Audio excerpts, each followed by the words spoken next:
ya en varias oportunidades. Sin embargo, este discipulado propone una secuencia temática a desarrollar.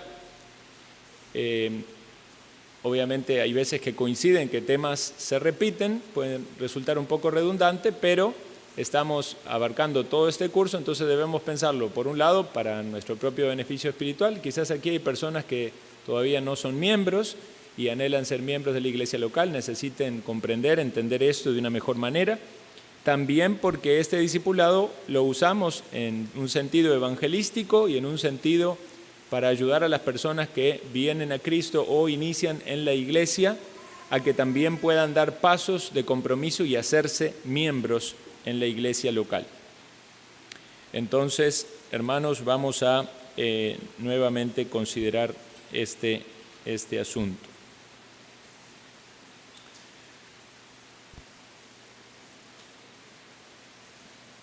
Un segundo nada más para que no me pase del tiempo. Vamos a ver, ahí. Partimos de una pregunta bien básica. ¿Qué es un miembro? Y no me refiero aquí a miembro de una iglesia local, sino a miembro como la palabra, ¿verdad? Y obviamente entendemos que es parte de un todo. Se habla de miembro en muchos aspectos. Obviamente es una palabra que tiene un uso muy común. Ahí hay un texto donde nos hace considerar partes del cuerpo de Cristo y miembros en relación con digamos, el entendimiento de miembro como miembro de un cuerpo. Romanos 12:5, así nosotros, siendo muchos, somos un cuerpo en Cristo y todos miembros los unos de los otros. Y obviamente esto está ligado a lo que hablamos el domingo pasado cuando hicimos esa diferenciación entre iglesia local e iglesia universal. Obviamente el cuerpo de Cristo está compuesto por todos los creyentes, ¿verdad? Y es la iglesia universal. Sin embargo, hay una iglesia visible del Señor y esa expresión es la iglesia local. Entonces no está mal pasar esa aplicación, esa analogía a la iglesia local. ¿Qué es una membresía? Cuando hablamos de membresía, un conjunto de miembros con un énfasis en la causa que los une. Por ejemplo, hay miembros en una asociación. Cuando se hace una asociación, se hace una junta directiva, se incorporan los miembros de un club, miembros de un partido político, miembros de distintos, la usamos en muchas formas, ¿verdad? Ahora vamos a hablar de la naturaleza de la membresía. Tenemos que pensar que en el caso de la iglesia no es lo mismo que la membresía de un club o de una asociación como las muchas que podemos encontrar en nuestra sociedad. Porque aunque se habla de organización, el carácter primario de la iglesia es que es un organismo, es decir, es un cuerpo viviente. Por eso cuando se habla de miembro se expresa con relación al cuerpo, ¿verdad? Miembro de un cuerpo. O sea, el miembro no vive por sí mismo, sino que tiene que estar unido a un cuerpo. Y es en el cuerpo en quien tiene vida. Entonces, somos un organismo y esta es una unión natural. Esa es la iglesia universal del Señor. Como dijimos recién, unidos a Cristo. ¿Cómo es que somos unidos a Cristo? Bueno, obviamente en la conversión. Somos unidos a Cristo porque el Espíritu Santo obra en nosotros, nos da vida espiritual, nos da el arrepentimiento y la fe para relacionarnos con Dios, para ir por medio de Cristo a Dios Padre, y entonces somos unidos, incorporados a ese cuerpo de Cristo. Y obviamente eso desde una perspectiva temporal. Desde una perspectiva temporal estábamos en Cristo desde antes de la fundación del mundo. Ahora bien, también la iglesia es una organización en el sentido de una iglesia local. ¿Por qué? Porque como iglesia local nosotros tenemos que organizarnos y hay una unión acordada. Esto, digamos, puede ser que un día se haga una reunión, digamos, en una plaza, en un parque, ¿verdad? Y es simplemente una reunión. Y diga, no, aquí no hay ningún tipo de membresía, nada. Es una reunión. ahí está faltando algo, ¿verdad? ¿Qué es? ¿Es una predicación? Cualquiera puede ser, pero ¿es una iglesia o no es una iglesia? Dice, sí, somos iglesia, todos los que somos de Cristo somos iglesia, sí, pero ¿quién es el pastor? ¿Quiénes son los miembros? O sea, ¿cómo? No, nada. Evidentemente eso en la práctica no sirve. Y no es solo por una cuestión pragmática, es porque en la iglesia, en la Biblia vemos que la iglesia del Señor fue un cuerpo de una iglesia local que tenía una organización. Y es la organización que da el Señor, no una organización determinada por hombres. Entonces esa organización implica un liderazgo, implica miembros y obviamente implica un acuerdo de que vamos a caminar juntos como una iglesia del Señor. Siguiente pregunta dice, ¿cuáles son las condiciones de la membresía de una iglesia local? Conste que no hablamos de condiciones en la membresía de la Iglesia Universal, porque decimos que eso está directamente ligado a la obra de salvación de Dios en cada persona. Estamos hablando ahora de la iglesia local. Y en este sentido, cada iglesia local establece las condiciones para que las personas formen parte de ese grupo. Y esto puede sonar como quizás un tanto autoritativo. Obviamente no vamos a justificar de ningún modo que esas condiciones estén basadas en los propios caprichos de las personas. O sea, tiene que tener una base, un fundamento bíblico. Y ese fundamento bíblico obviamente está ligado a la doctrina. Entonces, está mal que digamos, solo van a ser miembros aquellas personas que coinciden con nosotros en la doctrina. No está mal. ¿Por qué? Porque estamos definiendo qué es aquello que nos identifica como iglesia en cuanto a lo que creemos. Y en base a lo que creemos queremos estar unidos. Esa es la unión acordada. Entonces, si viene una persona que es un testigo de Jehová, un mormón, un católico o un espiritista y dice yo quiero ser miembro, no. ¿Por qué? Porque tenemos una confesión de fe. Y si usted no confiesa la misma fe que nosotros confesamos, no está en un acuerdo para poder ser miembro de esta misma iglesia local.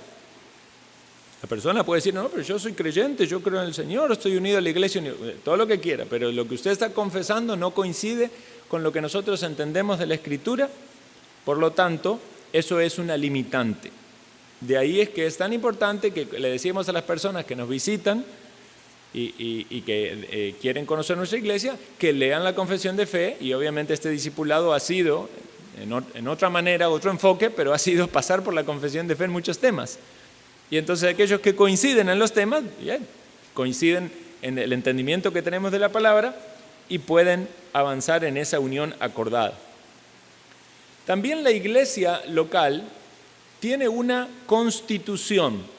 Cuando me refiero a la constitución, por ejemplo, un país tiene su constitución, ¿verdad? Es un documento muy importante. Los países establecen las leyes básicas, digamos, las reglas básicas sobre las cuales todas las demás leyes y organización va a estar montada. Bueno, obviamente la constitución de la iglesia no es lo mismo que es la constitución de un Estado. ¿Por qué? Porque la constitución parece ser esa base, en cambio la iglesia va a tener como base la palabra de Dios, ¿verdad? Y obviamente de la palabra de Dios es la confesión de fe, que es el entendimiento sobre la palabra de Dios. Y entonces la Constitución viene a ser ese siguiente escalón donde se determinan los lineamientos particulares para nosotros como una iglesia local. ¿Qué quiere decir eso? Esto tiene que ver con nuestra práctica, con nuestro modo de actuar y llevar adelante y llevar a cabo todas las cosas que hacemos como iglesia local que no están determinadas por la doctrina, porque la doctrina está determinada en la Biblia y expresada en la confesión de fe. Entonces hay cosas que quedan en cierto modo afuera de eso. O sea, la confesión de fe no dice si es correcto que alquilemos un local, si nos vamos a reunir, cuántas reuniones vamos a tener en el día domingo, ¿verdad? no dice qué entendimiento, qué posición vamos a tener en cuanto a ciertos aspectos. Quizás el principio está en la Biblia, pero la aplicación de ello o el lineamiento de cómo llevar eso a la práctica no está. Entonces, la constitución de la iglesia local es otro documento importante, útil para todo aquel que quiera hacerse miembro. Entonces, el que quiera hacerse miembro no solo debe leer la confesión, debe leer la constitución, y si tiene duda, decir, bueno, yo acá veo en la constitución de la iglesia que en determinado caso de tal cosa ustedes harían esto y esto. ¿Por qué? Cuestionar, preguntar, informarse. ¿Qué es lo que la iglesia acuerda? ¿Verdad? ¿Qué es lo que la iglesia acuerda? Porque recordemos que somos no solo un organismo, sino una organización. Ahora, ¿por qué es inapropiado considerar a todos miembros? Bueno, ya en cierto modo lo hemos expresado. Pero algunos pueden sentirse dolidos porque, bueno, no, dicen que no soy miembro y ya me separan, me discriminan, me dejan afuera. Bueno, piénselo desde otra perspectiva. Es injusto e incorrecto a la luz de la Biblia que nosotros nos enseñoreemos de las personas que no se han dispuesto voluntariamente a unirse. Porque si yo digo que entonces todos los que vienen, digo, bueno, fulanito, usted ya vino 15 días, usted es miembro, usted también es miembro, usted es miembro, todos son miembros, ahora todos tienen que someterse a mi liderazgo. O sea, eso es imponer algo. Lo mismo, es imponerle la doctrina. Si usted ya viene aquí, ya tiene un mes aquí, entonces usted tiene que creer esto porque esto es lo que la iglesia cree. No, o sea, la persona voluntariamente tiene que confesar la doctrina que esta iglesia confiesa para decidir unirse. Quizás es necesario pasar por un periodo de tiempo en el cual asimila ciertas cosas doctrinales que son difíciles. Y muchos de nosotros nos tomó mucho tiempo asimilar algunas doctrinas bíblicas. Entonces, no podemos imponer una doctrina que las personas no profesen y tampoco podemos imponer una práctica que las personas no aceptan voluntariamente. Por eso es necesario que conozcan la práctica de la iglesia. Nosotros como iglesia local tenemos esa doctrina y a la hora de llevar esa doctrina a la práctica, toda doctrina se transforma en práctica, ¿verdad? Y la práctica debe ser consecuente con la doctrina. Entonces, a la hora de ir a la práctica, estamos basados en un entendimiento doctrinal y sería injusto entonces forzar a las personas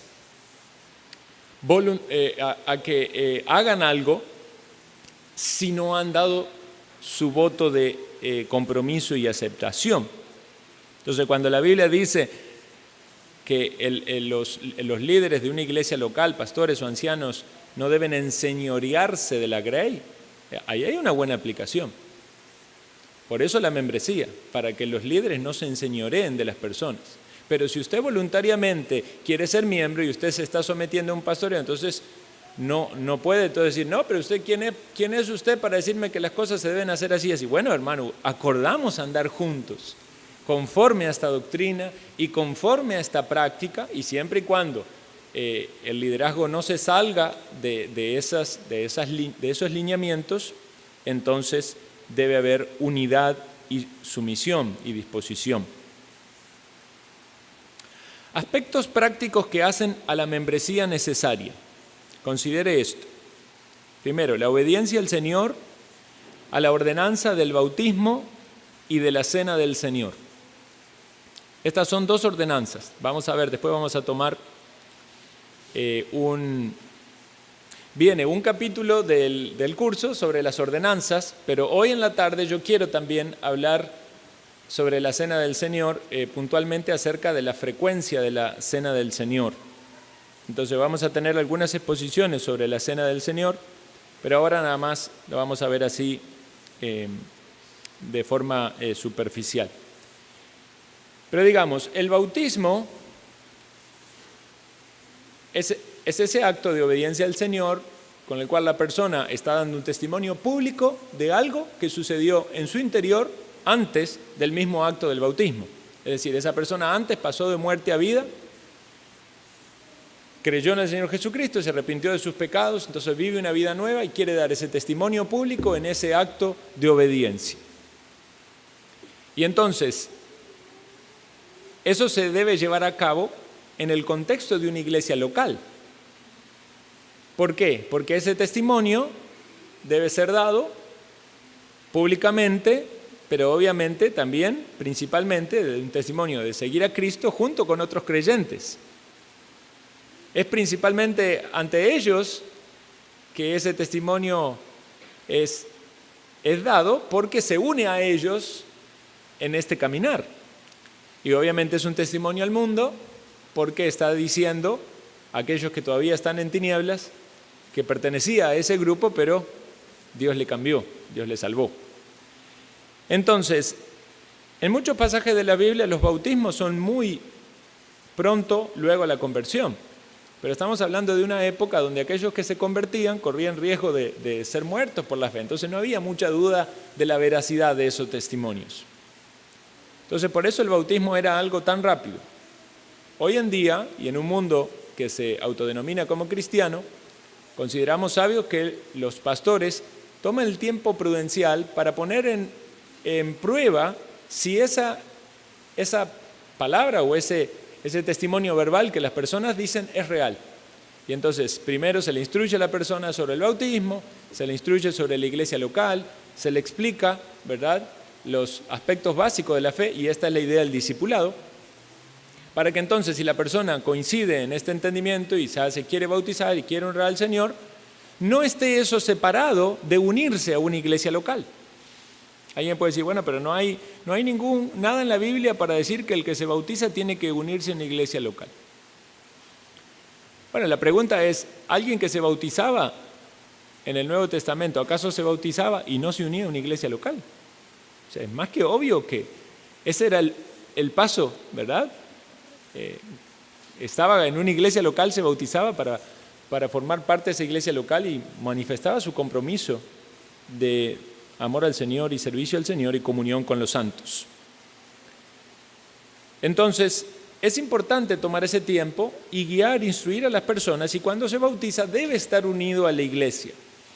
Y por eso también este cerco que se hace de algún modo en la Cena del Señor. ¿Por qué decimos que no pueden participar de la Cena del Señor aquellos que no son miembros de la iglesia? ¿Acaso no es la Cena del Señor para todos los que son creyentes? Podemos pensar en la Escritura, bueno, que si son creyentes pueden participar en la Cena del Señor. Pero ¿sería correcto que alguien que no pertenece a una iglesia local, es decir, no está bajo un cuidado pastoral, no tomó un compromiso con sus hermanos, o sea, están dando de algún sentido desordenadamente? ¿Sería correcto que esa persona ande de iglesia en iglesia participando de la comunión cuando se supone que alguien que anda desordenadamente debería abstenerse de la comunión? Y hay personas que si no se les pone el cerco, voluntariamente van a avanzar y van a transgredir. Es cierto que la Escritura manda examinarse y que el juicio va a caer sobre cada persona. Puede ser que un creyente tome la cena del Señor indignamente porque hay pecado en su corazón que no lo ha confesado, no se ha apartado. Pero muchas veces eso no se ve. Entonces Dios da a los ministros del Evangelio esa responsabilidad de cuidar de algún modo a las personas, a la grey de Dios, en el caso de que sean los creyentes, los miembros de una iglesia local, si anda desordenadamente, para restringir la cena del Señor. Pero también aquellos que no están dando evidencia de caminar conforme a la palabra, ¿verdad? Por eso es necesario poner ese cerco. Esto ha sido un tema teológico de gran debate. ¿Cómo es la práctica de la cena del Señor? ¿Abierta? ¿Todos pueden participar? ¿Cerrada? ¿Solo los miembros de esta iglesia y nada más? ¿Solo esta iglesia? ¿Semi-abierta o semi-cerrada? Los que coincidimos en nuestro entendimiento doctrinal y tenemos una misma, línea práctica. Bueno, hay muchas opiniones al respecto y nuestro entendimiento sobre eso es que si bien consideramos que la cena del Señor debe ser para los creyentes, ¿verdad?, también es importante que estos creyentes estén dando muestra de que andan ordenadamente en lo básico, si pertenecer a una iglesia local, en una doctrina acorde, no necesita ser exactamente bautista reformado, pero en una doctrina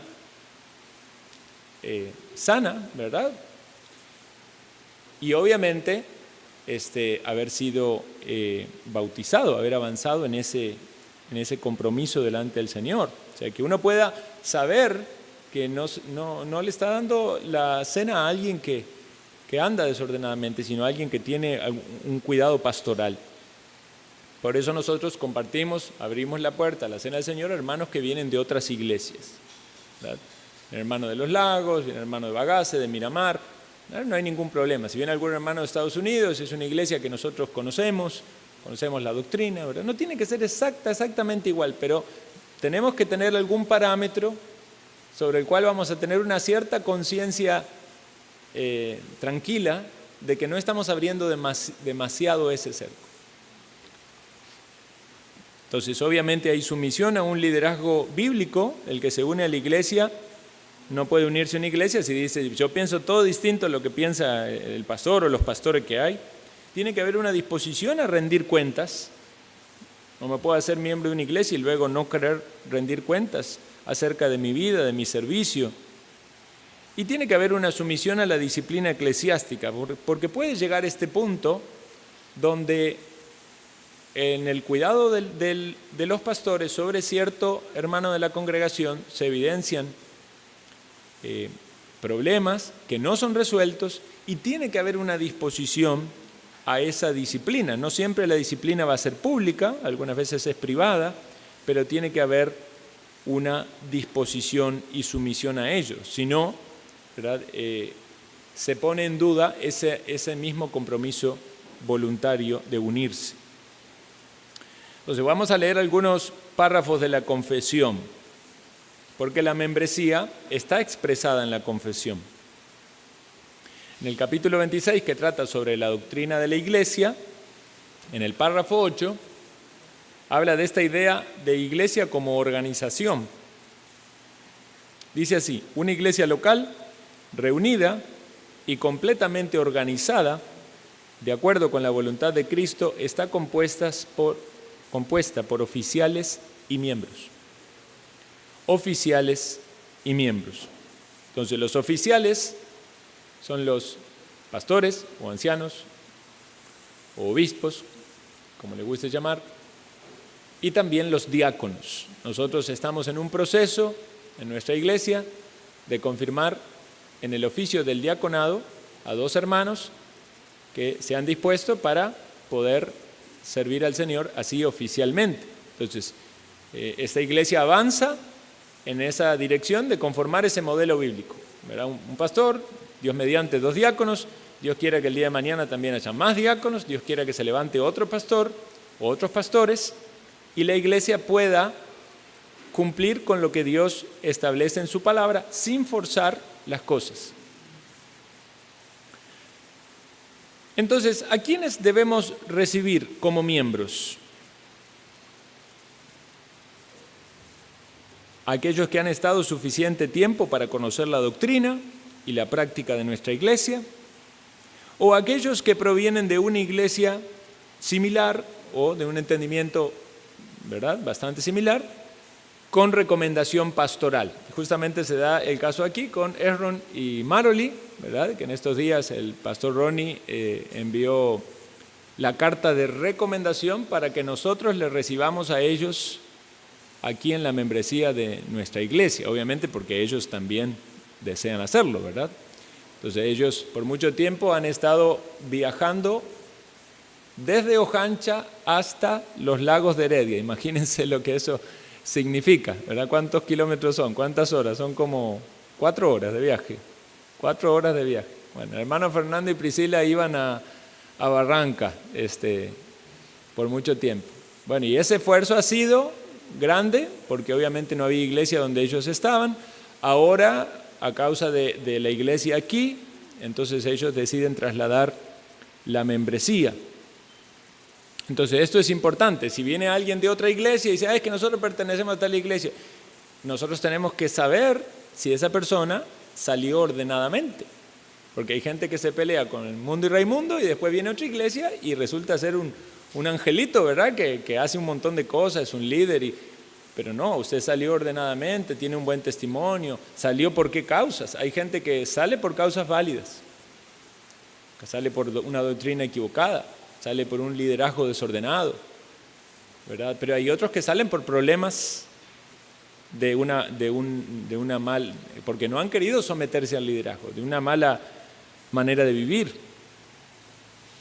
Entonces son aquellos que dan testimonio de ser verdaderos creyentes, aquellos que creen las doctrinas expresadas en la confesión de fe, aquellos que aceptan y se someten a la constitución de la iglesia. A propósito, si alguien quiere la constitución de la iglesia, yo puedo enviársela para que la lean.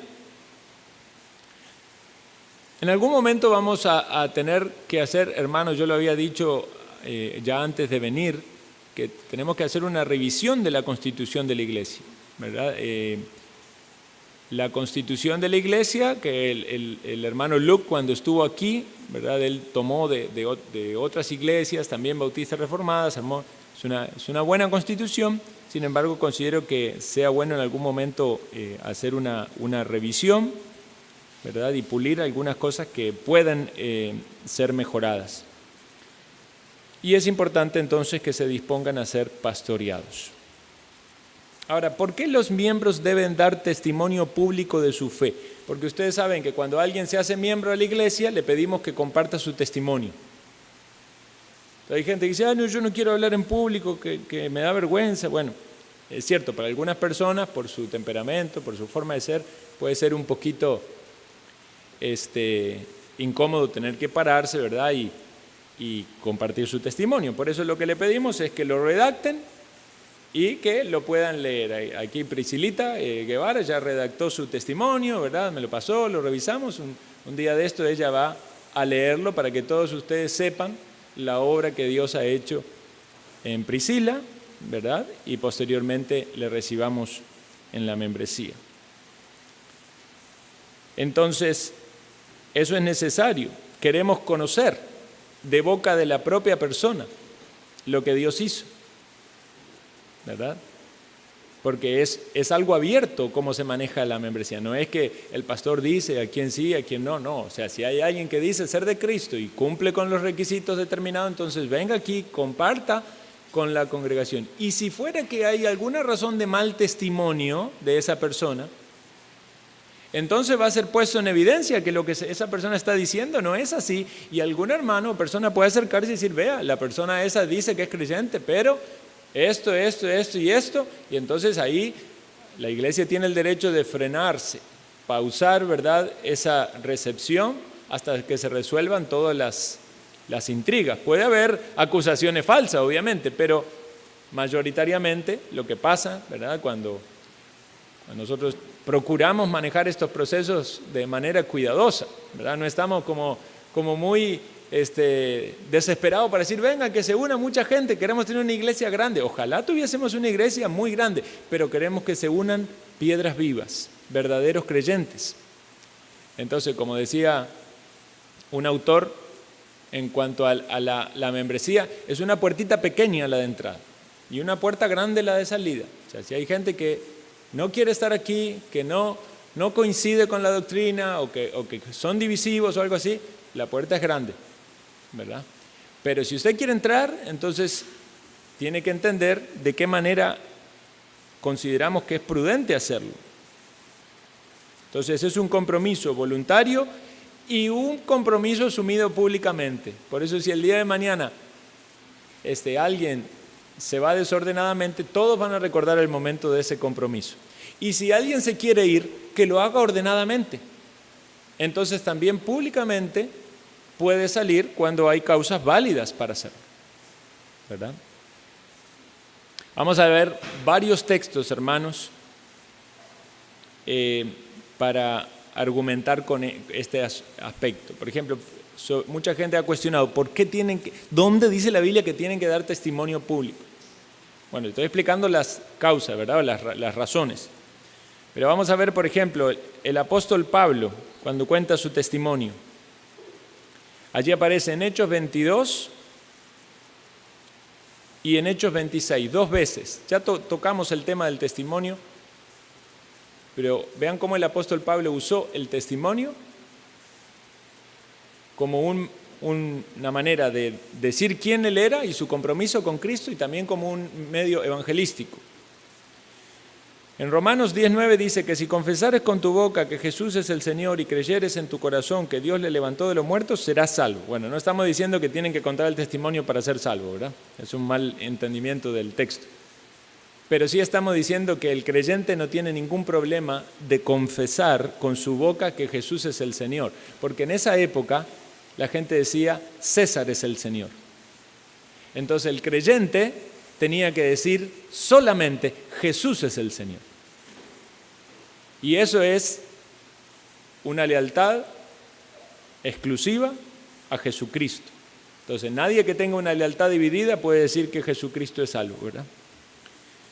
Lucas 12:8, os digo que todo aquel que me confesare delante de los hombres, también el Hijo del Hombre le confesará delante de los ángeles de Dios. O sea, es una bendición que las personas tengan la oportunidad de compartir el testimonio. Y aunque alguno puede hacer que se avergüence, dice la palabra que no debemos avergonzarnos del Evangelio porque es poder de Dios, y que podamos compartir con otros las grandes cosas que Dios ha hecho con nosotros. ¿Qué responsabilidad entonces van a tener aquellas personas que se unen a la membresía de una iglesia local? Porque así como toda membresía o toda organización implica responsabilidades, implica privilegios, implica responsabilidades. Bueno, aquí aparece una lista. Obviamente la asistencia fiel no es que tenemos que asistir porque somos miembros, no, tiene que asistir porque Hebreos 10:25 dice que no debemos dejar de congregarnos. Pero no está mal tampoco pensar que nuestro compromiso tomado públicamente es un incentivo más para que cumplamos lo que nos dice la palabra. Debo tener una disposición para recibir la palabra predicada. ¿Cuál es la razón de venir aquí? Venir a exponernos ante la palabra. Entonces, si alguien viene pero no tiene la disposición, no está cumpliendo con esa responsabilidad como un miembro de la iglesia local. Debo tener disposición al servicio conforme a los dones y a las capacidades que Dios ha dado y a la guía pastoral para eso, porque algún hermano puede querer hacer alguna cosa, pero quizás los pastores no están viendo que tengan los dones o la capacidad para hacerlo. Pero también hay otros que tienen dones o capacidades y no tienen la disposición, y eso atenta contra esa responsabilidad de unirse a una iglesia local. Algunos dicen, yo no quiero estar sentado de brazos cruzados sin hacer nada. Esa debe ser la actitud. O sea, el cristiano tiene que querer servir. Pero hay momentos donde implica estar sentado, porque es el tiempo de escuchar la palabra de Dios, implica recibir la bendición del servicio de otro, ¿verdad? Entonces, todo a su debido tiempo y en su forma correcta. El compromiso de dar las ofrendas fielmente, obviamente se une a esa iglesia local, se une a la causa de esa iglesia local, se une al compromiso que esa iglesia local toma en todas las cosas que decide. Obviamente, cuando alguien se une a la iglesia local, uno puede decir, bueno, yo no decidí nada sobre todo. Bueno, pero usted se está uniendo. A partir de ahí, a medida que la iglesia avance y tome decisiones, si la iglesia alquila un local, si compra un lote, si la iglesia sustenta a un pastor, si envía 5 misioneros, todo lo que la iglesia haga, usted va a tener allí su granito de arena. Y entonces usted también tiene que sentirse comprometido con la causa de esa iglesia. Y obviamente pedir sabiduría al Señor en el uso de los recursos, pero también saber de que es de la provisión que Dios da al pueblo de Dios que la obra de Dios es sustentada. Obviamente, Dios no necesita de lo que nosotros le damos. Dios no tiene ninguna carencia. Veámoslo de la forma correcta. Dios nos da el privilegio de participar en su obra. También es importante no ser una carga a otros. Si bien la iglesia, en una de sus responsabilidades, ha de suplir a aquellos que están en necesidad, sería incorrecto que algunas personas, alegando siempre su necesidad, se transformen en una carga para la iglesia y no cumplan lo que deben cumplir. Entonces, las personas deben llevar sus propias cargas, andar ordenadamente, pero la mano de misericordia del amor de Dios a través de la iglesia local muchas veces va a suplir las necesidades de los santos. Por eso la iglesia muchas veces socorrió a los pobres, por eso el servicio de la diaconía para socorrer a las viudas. Por eso es tan importante que la iglesia provea, y no solo dentro de la iglesia local, sino a otras iglesias o a otras personas para ciertas necesidades. Hay un compromiso de amar a los hermanos miembros. No puede una iglesia, una persona que es miembro de una iglesia, decir que es miembro de la iglesia, está en paz con Dios, pero estar enemistado con sus hermanos. Recuerden que el amor entre los hermanos es algo que nos caracteriza como discípulos de Cristo. Y aquel que no ama a su hermano tiene serias advertencias en la palabra de Dios. Debe solucionar cada uno de los conflictos, cada una de las asperezas, para andar en la manera en que el Señor nos ha instruido. Juntos nos vamos a cuidar de doctrinas peligrosas. Eso va atado no solo a nuestra confesión de fe y nuestra doctrina, sino también a muchas prácticas. Debemos velar por la unidad de la iglesia local. Hermanos, somos seres humanos débiles, fácilmente cada uno puede tener un parecer de algún aspecto y se pueden producir como ciertos forcejeos, ¿verdad?, en lo que implica generalmente el aspecto organizativo. Sin embargo, debemos velar por nuestra propia actitud, por nuestra disposición para estar juntos, para estar en paz, para hacer lo que al Señor le agrada como iglesia local. Y esto también va de la mano de someternos al pastorado y a la disciplina. Veamos varios textos. Hebreos 10:25, no dejando de congregarnos, como algunos tienen por costumbre, sino exhortándonos, y tanto más cuando veis que aquel día se acerca. Vean, hermanos, esa frase nunca queda vieja, ¿verdad? Nunca pasa de moda. Porque cada vez que uno la lee, dice, cada vez tiene más peso. Ese día se acerca. Y es cierto, estamos más cerca. Cada vez estamos más cerca. Y uno escucha las noticias y ve cómo está este mundo. Cada vez estamos más cerca, hermano. Entonces, no faltemos. Ahí estamos exhortando. Vengamos. Ahí nos estamos animando. Y eso es lo que nosotros debemos hacer. Y no solo el pastor debe hacer, sino ahí es claramente una participación, ¿verdad?, de todos los hermanos de la iglesia. Por eso, hermano, usted también siéntase desafiado cuando alguien no viene a echarle un llamadito y decirle, ¿qué pasó? ¿Estaba enfermo? ¿Qué? Oramos por usted, ¿verdad? Animar a los hermanos, exhortar. Si hay, es que estoy muy ocupado, que esto y que el otro. Bueno, hermano, no afloje, vea lo que la palabra dice, que no debemos dejar de congregarnos. Haga un esfuerzo. Muchas veces decimos esto, ¿verdad? Cuando alguien se une a la iglesia local, decimos a que el compromiso de asistir y a no faltar a menos que tenga una causa válida para hacerlo. ¿Verdad? Y una causa válida, bueno, puede darse varias causas válidas, pero básicamente vamos a poner algo muy común, la enfermedad, ¿verdad?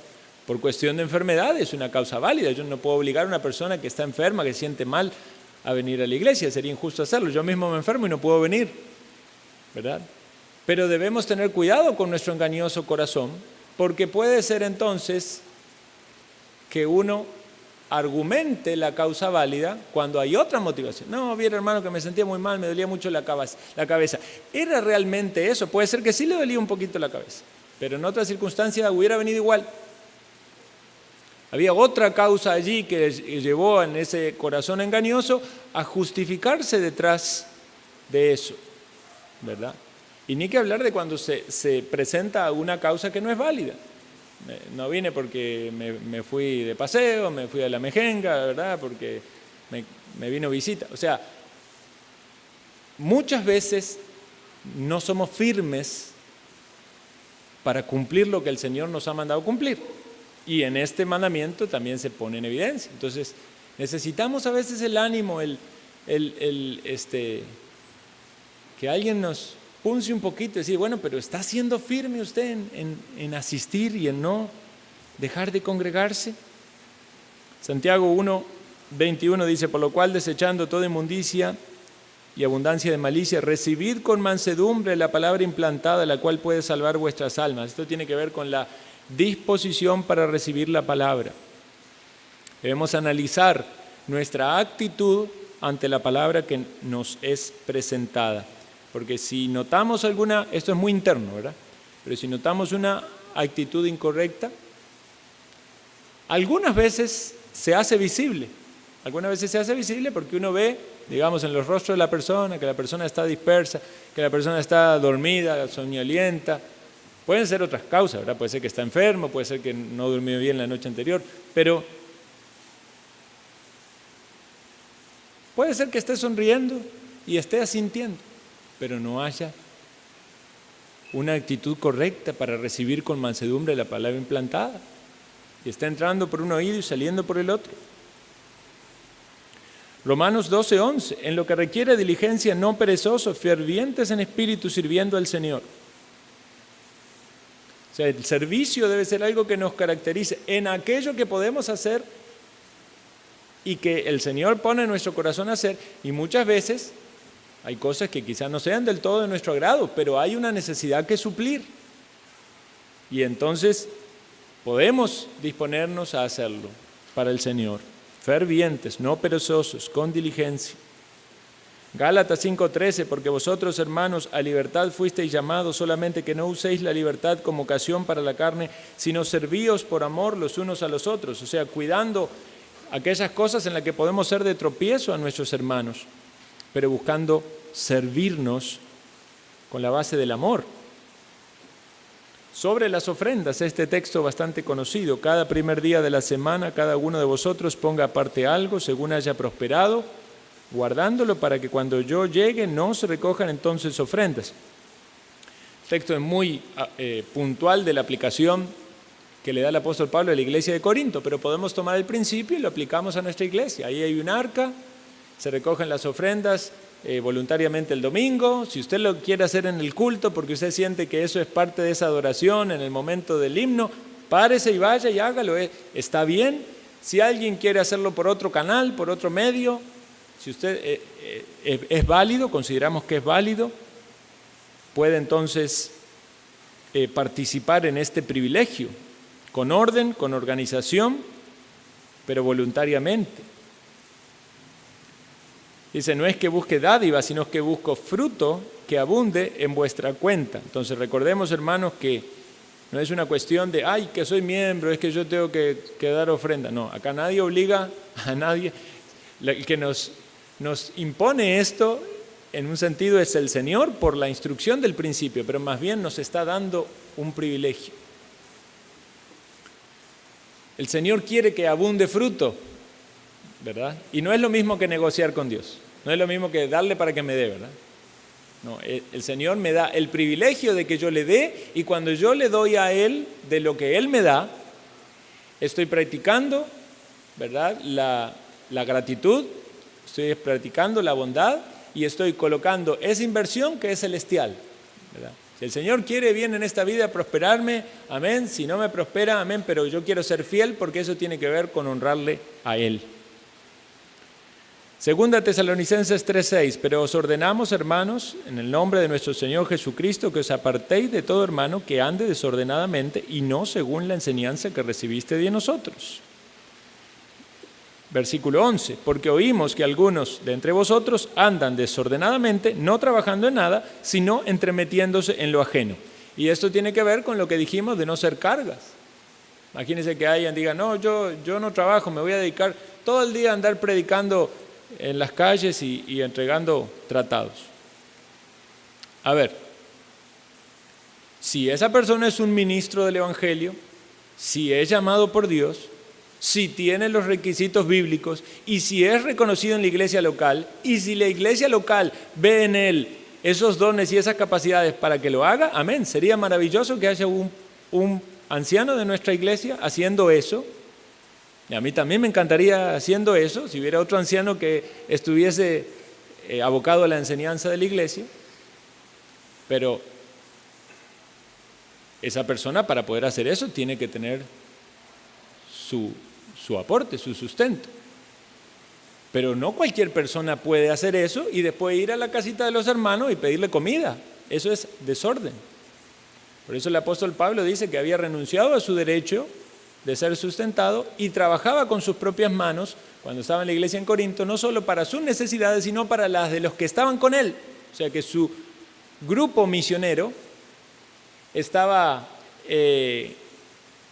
sustentado por el trabajo que el apóstol Pablo hacía, y seguramente ellos también trabajaban con alguien. Entonces, ahora podemos entender que un hermano que no tiene trabajo, y ahí la iglesia puede en algún momento socorrerlo en una necesidad. Pero si hay alguien que anda desordenadamente, nunca trabaja, no cumple sus obligaciones, entonces la iglesia no puede estar allí apañando ese desorden y malgastando los recursos que Dios provee. Romanos 12:10, amaos los unos a los otros con amor fraternal, en cuanto a honra, prefiriendo los unos a los otros. Hebreos 3:13, antes exhortaos los unos a los otros, cada día entre tanto se dice hoy, para que ninguno de vosotros se endurezca por el engaño del pecado. Esas exhortaciones que brotan de la palabra de Dios y también la necesidad del trabajo pastoral y la comunión con los hermanos, en algunos casos la disciplina. Efesios 4:3, solícitos en guardar la unidad del Espíritu en el vínculo de la paz. Eso acerca de la unidad. Primera de Corintios 1:10, os ruego pues, hermanos, por el nombre de nuestro Señor Jesucristo, que habléis todos una misma cosa y que no haya entre vosotros divisiones, sino que estéis perfectamente unidos en una misma mente y en un mismo parecer. Y esto es sumamente importante en la unidad de la iglesia. O sea, no va a haber no es que todos tenemos que pensar exactamente igual en todo, pero evidentemente tenemos que ponernos de acuerdo, ¿verdad? A la hora de unirnos a la iglesia local en cuáles son las cosas que no son negociables. Y eso está basado en la doctrina y en lo que hemos expresado anteriormente, ¿verdad? La práctica, esa constitución de la iglesia. ¿Qué pasa cuando hay conflictos en una iglesia? Cuando hay discusiones, cuando hay peleas, cuando hay algún tipo de argumento. Bueno, la Biblia da los parámetros de cómo eso debe resolverse. Mateo 18, del 15 en adelante, dice, por tanto, si tu hermano peca contra ti, ve y repréndele estando tú y él solos. Si te oyere, has ganado a tu hermano.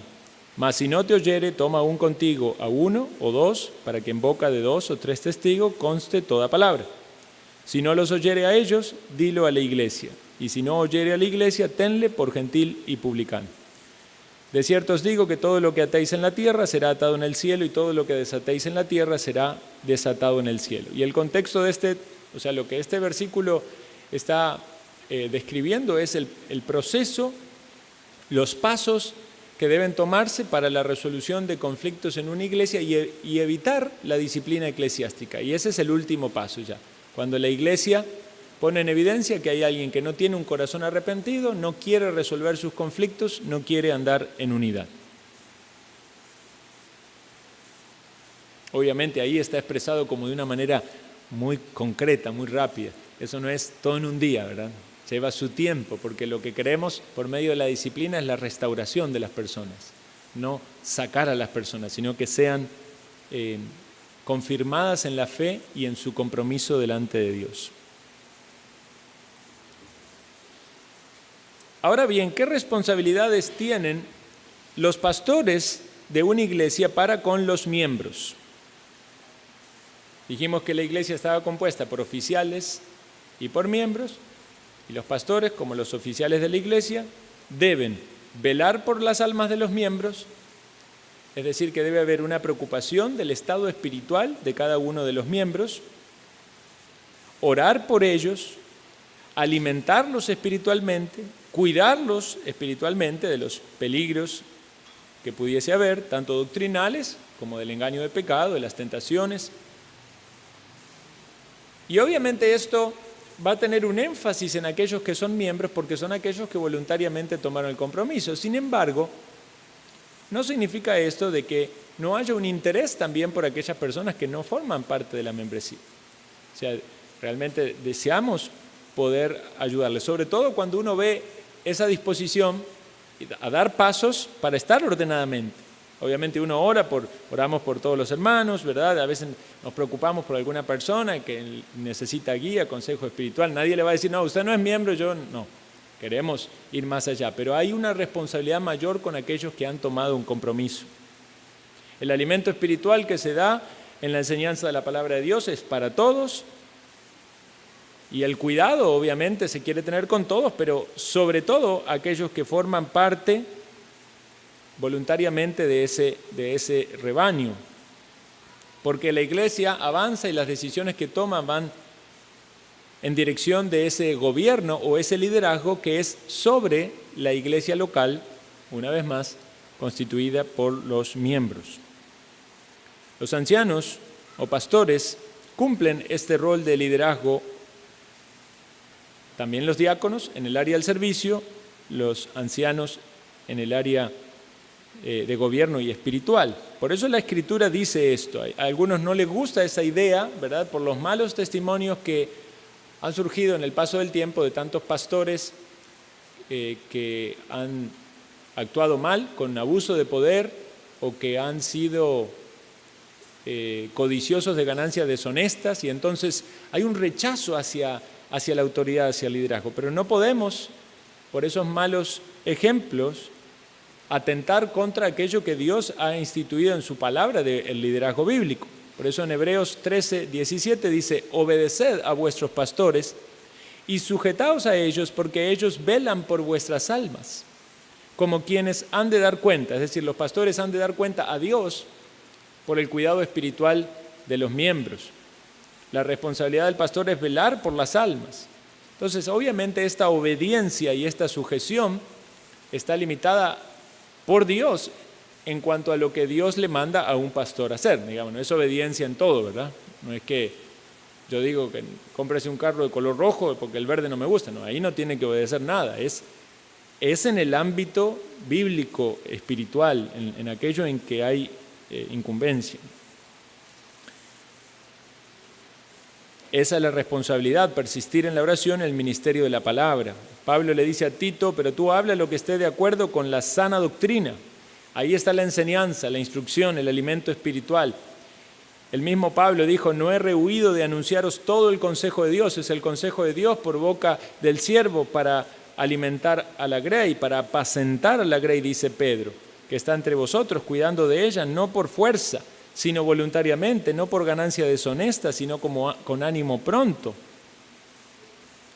Primera de Timoteo 5:17, ese texto confirma de que hay un gobierno de ancianos o pastores, porque dice, los ancianos que gobiernan bien sean tenidos por dignos de doble honor, mayormente los que trabajan en predicar y enseñar. O sea que en esta responsabilidad, aquellos que pueden dedicarse a eso y traer bendición al rebaño, obviamente van a tener un honor, una estima, ¿verdad? Incluso mejores condiciones para que puedan desarrollar mejor esos dones.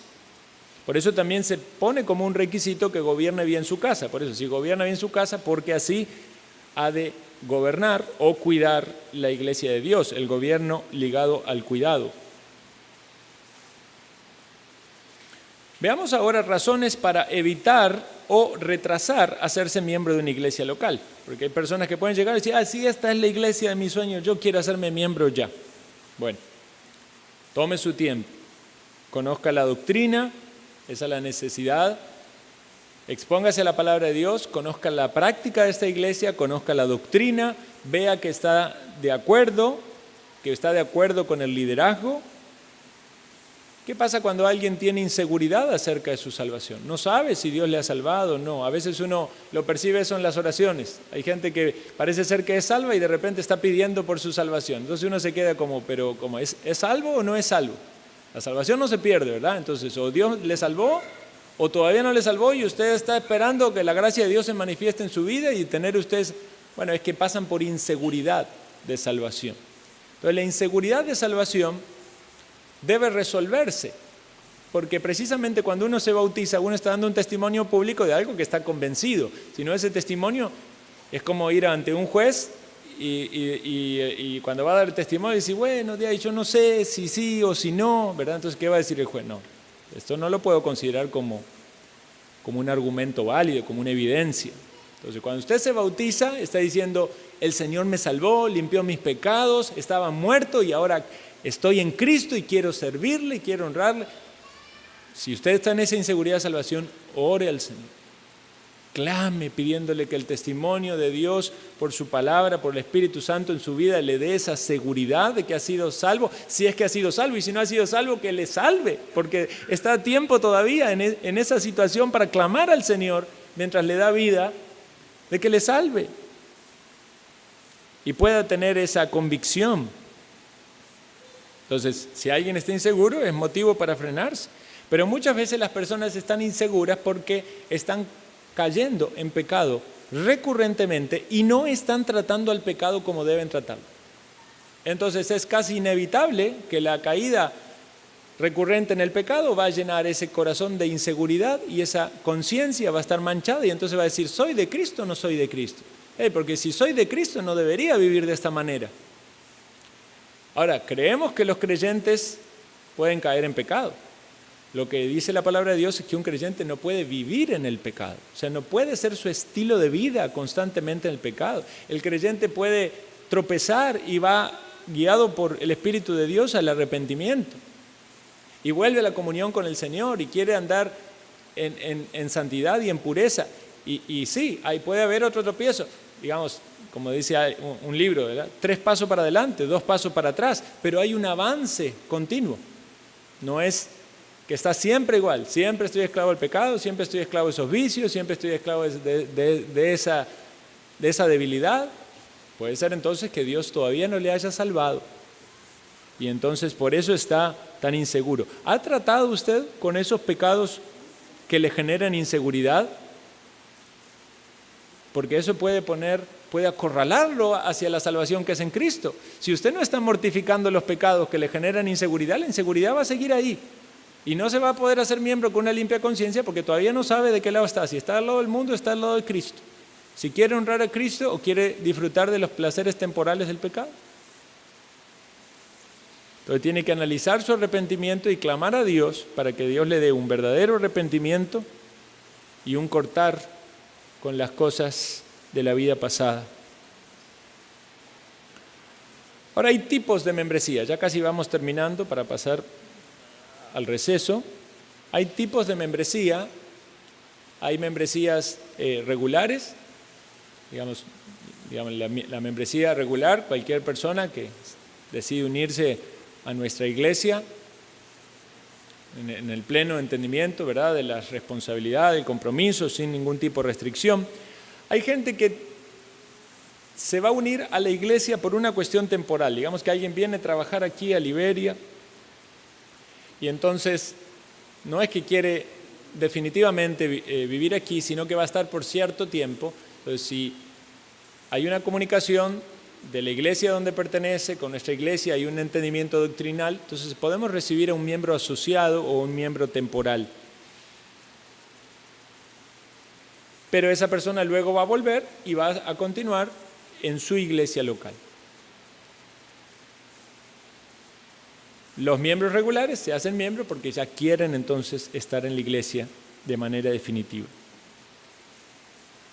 Hay algunos casos de personas que se hacen miembros de la iglesia local, tienen algunas pequeñas diferencias de práctica doctrinal, o de práctica de doctrina o de práctica, no al punto tal de que signifique que debemos rechazarlos, pero quizás porque no encuentran una iglesia que es totalmente afín en el área. ¿verdad? Entonces digamos que no tienen una iglesia que piense 100% igual, y entonces no pueden decir con una limpia conciencia que coinciden completamente con nuestra confesión de fe. Sin embargo, podemos dar testimonio de que son verdaderos hermanos en la fe, ¿verdad? Entonces, uno puede considerar una membresía asociada, ¿verdad? Y obviamente esas personas no tendrían derecho a voto de autoridades y cosas así por esas diferencias, pero puede considerarse como una manera de proveer para esas personas un entorno de comunión donde sea edificado y reciba de las bendiciones de la iglesia local, aun cuando no está 100% de acuerdo. Pero eso son excepciones. Ahora vamos a ver entonces cuándo se termina la membresía. Y la terminación de la membresía puede ser por causa de muerte, que alguien obviamente pasa a la presencia del Señor. Puede ser el caso de transferencia, como planteamos aquí, el caso de Esron y Maroli, que son transferidos de la iglesia de los Lagos a nuestra iglesia. Y también puede ser por el caso de exclusión. Ahora, esto es importante. La membresía de la iglesia local no es una decisión unilateral. Y es importante que todos lo sepan a la hora de ingresar, para que sepan cómo deben salir. Alguno puede pensar que entonces, simplemente yo no quiero ir más a la iglesia, ya mando la carta que renuncio y ya. No, eso es una decisión unilateral. La membresía de la iglesia no se sale unilateralmente. ¿Por qué? Porque dentro del cuidado pastoral está velar para que el hermano que salga con las causas válidas para hacerlo. De lo contrario, está saliendo en desobediencia a Dios. ¿Y qué va a hacer de esa vida, de esa persona, de ese cuidado? ¿Verdad? Entonces, si alguien quiere terminar la membresía en la iglesia local, tiene que venir y expresar las causas. Si son causas válidas, entonces puede salir en paz. Pero si alguien termina la membresía porque deja de asistir, porque cae en un pecado, porque no acepta la disciplina eclesiástica, ¿verdad? Entonces, obviamente, eso es exclusión, queda excluido de la membresía. Alguien que cae en pecado, lo que la palabra nos instruye y lo que deseamos es que sea restaurado. Pero si rechaza la disciplina, debe ser removido de la membresía, porque Dios nos manda por su palabra, ¿verdad?, a que se aplique esa disciplina y sea excluido para que la iglesia no participe en esos pecados. Muy bien, hermanos, vamos a llegar hasta aquí. Hemos tocado el tema de esta clase de la membresía de la iglesia local. Espero que haya quedado claro. Si alguien tiene dudas, acérquese o consulte. No tengo ningún problema en poder clarificar esto. Deseamos y anhelamos que nuestra iglesia siga creciendo con un grupo de hermanos, miembros, y que esta iglesia local tenga la bendición del Señor cada día más. Oremos y pasamos al receso. Gracias, Señor Dios, por la instrucción de tu palabra. Pedimos, Señor, que todos estos temas puedan ser comprendidos con claridad, con buen entendimiento, con buena disposición. Podamos, Señor, ser humildes ante la guía de tu Santo Espíritu, conforme a tu santa palabra. Y así conducirnos, Señor, en el temor de ti. Bendice a cada persona que está entre nosotros. Bendícenos, Señor, en este tiempo de comunión y también en el culto. En el nombre de Cristo Jesús. Amén. Pasamos al receso, hermanos y amigos.